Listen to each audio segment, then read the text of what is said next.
They called him the Apostle of Prayer. But John Hyde wasn't just a man who prayed. He was a man whose prayers moved heaven and shook India.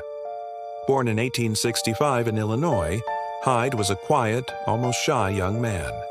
When he sailed to India as a missionary, he could barely speak the language, but he spoke fluently in the language of heaven.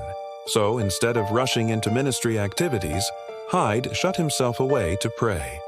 Hours became nights, nights became days. He cried out, "Lord, give me souls or I die." And the result, entire towns felt the weight of conviction when he arrived. In 1908, Hyde set a goal: win one soul a day. By the end of the year, 400 people had surrendered to Christ. Then he doubled the goal to 2 souls a day. God answered, and thousands were saved. At the Sialkot conventions in India, Hyde's prayers seemed to crack the heavens open.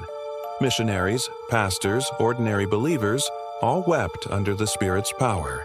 It wasn't Hyde's eloquence, it was God's fire drawn down by relentless intercession.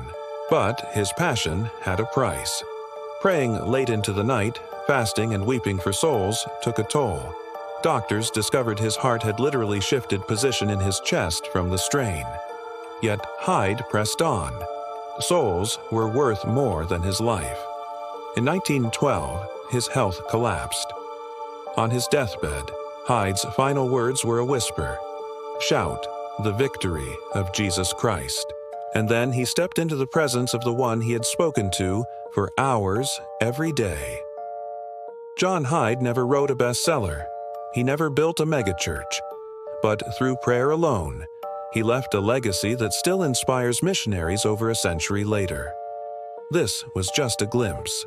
To see how John Hyde's hidden battles, sacrifices, and supernatural breakthroughs unfolded, watch our full documentary here on Fire Trail Stories.